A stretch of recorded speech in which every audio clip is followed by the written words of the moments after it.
I'm Cape Joel, and this is my Comic 2 Cents, the show where I talk about issues and how I'm feeling about the world of comics and superheroes at large.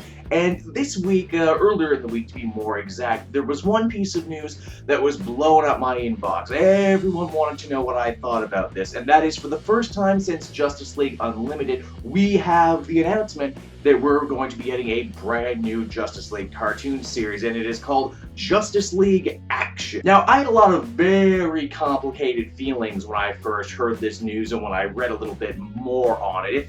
If I may be so bold, I'd like to actually walk you through my process on this one. So I hop onto the computer, I read that Justice League Action is going to be a thing, and I start freaking out, obviously. I'm like, yeah, freaking a new Justice League cartoon. It's been so long, it's the perfect time now. Yeah, new Justice League.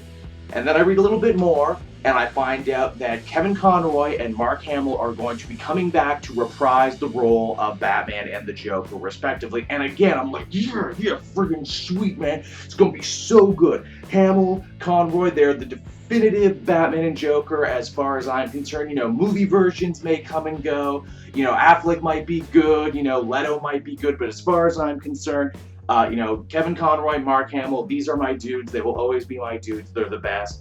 And no word on Wonder Woman. No word if Susan Eisenberg will come back as Wonder Woman, but you know, that's a discussion for another day. Also, hey, new actors joining the cast. Diedrich Barber is going to play Booster Gold.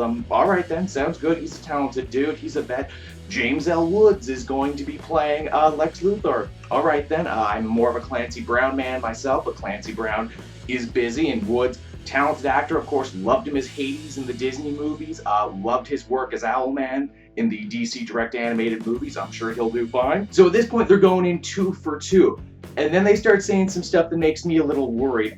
First off, I gotta look at the art, and I'm not gonna lie, not the best, not my favorite. It looks a little bit more Teen Titans Go than it does Young Justice, if you catch my drift. But you know, art's a small part of making a good show. You know, I gotta see it in action, gotta see it in movement before I can properly judge. Then they said the show's only gonna be 11 minutes. 11 minutes an episode. And again, got a little worried got a little wary, because, you know, 11 minutes, that's not a lot of time to tell a good story. I mean, certain shows do it. Steven Universe does it really well. They do whole arcs, they do character development, they do the whole thing in 11 minutes. Adventure Time, another show that, you know, only has an 11-minute time format, but that's more of a comedy. So, again, was a little worried. And then I read the full solicitation where they say this is a new show where basically the Trinity is going to be teaming up with new heroes every week to go on adventures. And there was a word that stuck out to me in their solicitation, in their little media statement, when they said, "We will jump you directly into the action." Now that worries me when they say jump me directly into the action. I like action as much as the next guy, but I like story even more. So again, not too sure how I feel about Justice League Action. I am super conflicted. They're telling me a lot of stuff I like, they're telling me more stuff that I don't like. So, I don't know, I guess I'm gonna have to see this one up close and personal before I can fully judge. Obviously, you know, keep your eyes peeled to the Cape Joel channel. I will be talking about this story more as it develops. In the comments section down below, I want you to share your own thoughts. Tell me, you know, how do you feel about Justice League Action? Is this a show that you're excited for, or do you feel that you've been burned one too many times by DC Animation in the last little bit? So until next time, everybody, Cape Joel out. Hey everyone, thanks so much for watching my newest video. I hope you enjoyed it, and I hope you'll feel like checking out some more videos I have on offer here at Cape Joel.